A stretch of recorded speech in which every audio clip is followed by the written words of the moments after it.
J-Dubb here. You know, I remember one time, a few years ago, I was walking around the Halloween store looking for a Ghostbusters costume. Oh my god, J-Dubb's wearing a fedora now? You suck! The Ghostbusters theme came on the overhead and... Wait, what did you just say? I said you suck. No, before that, what did you say? I said you're wearing a fedora now. No, I'm not. Yeah, you are, I see you. You're wearing a fedora on your head, you hipster. No, I'm not. This is a trilby. A fedora is the type of hat worn by Indiana Jones and early 20th century gangsters. The little hat which was popularized by Frank Sinatra that's made its way into modern hipster culture is not a fedora, it's a trilby. But thanks to J-Dubb for falling into my trap. And thanks to Harry the hipster for letting me borrow his new hat. Makes him look extra hipstery. I'm not a hipster. You know you left the tag on your hat. Huh? So anyways, as I was saying, one day I was walking through the Halloween store looking for a Ghostbusters costume when an employee came up to me and asked me what I was looking for. Right at that moment, the Ghostbusters theme started playing. And so I responded, I'm looking for a Ghostbusters costume, ironically as the music starts playing. In the next instance I realized I literally just misused the word ironic. Oftentimes people use the word ironic to mean a bizarre coincidence when really it means a funny contradiction. If I were an actual Ghostbuster and I were looking for a ghost costume, that would have been irony.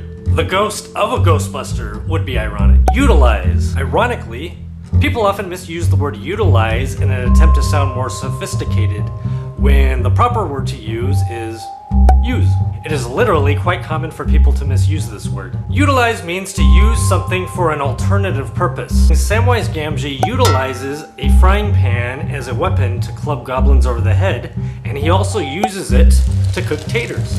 Whom? It's also a bit common for people, again, ironically in an attempt to sound sophisticated, to use the word whom for everything, even when they should be saying who. But these people are literally misusing this word. Who is active, whom is passive, e.g., if he did something, you would ask, who did that? If something was done to him, you would ask, that was done to whom? So if you're one of those people who overuses the word whom in an attempt to sound elite, my response to you is...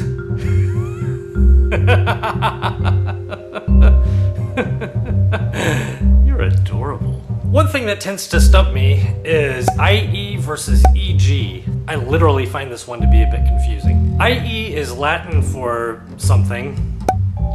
Yeah, that. And it means that is. So I would say an octopus, i.e. an 8-tentacled cephalopod. EG, on the other hand, means for example. So I would say an octopus, e.g. Squidward tentacle, or tentacles. Peruse is one I just learned about an hour ago. I have this again. If I'm browsing through the canned goods aisle at the store, I am not perusing, I'm browsing. On the other hand, if I'm carefully looking at everything, looking at what brand everything is, reading all the ingredients on everything, I'm literally perusing. Redundant does not actually mean repetitive. It means unnecessary, something which can be easily omitted. E.g., I've used the term literally in every single one of these examples except for the fedora one. I didn't quite work into that. My use of the term literally was repetitive, but it wasn't redundant in that I had a purpose for doing so. However, even though something that's repetitive isn't necessarily redundant, a redundancy is often something that's repetitive. The literal meaning of the word redundant is literally unnecessary. However, the statement I just made was both repetitive and redundant. Grizzly, as in being cornered by an angry crotch-high dog, is a grisly situation to be in.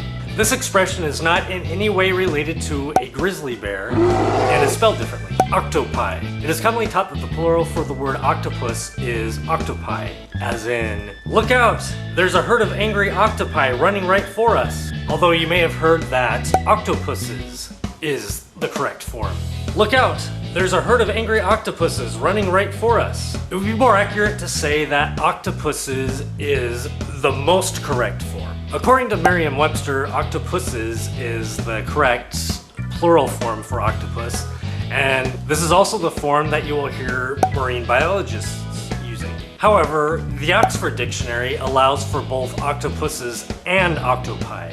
I really only threw that in because I wanted to see how many times I could say the word octopuses and keep a straight face. And finally, the most obnoxiously misused word of all time is literally. But that's all I'm gonna say about that. If you have any words you want to add to this list, go ahead and leave them in the comments below. And see you next time, J-Dubb out. The year is 2005, and I've been out of the Air Force for 3 years. The next day I logged onto Blogger and I started a blog. My first blog post was titled, Happy Anniversary. Welcome, how to make a sandwich. Hi, J-Dubb here. Liar. A lying liar, and he's evil. Did I do that? Back from VidConstruct. Greg Benson.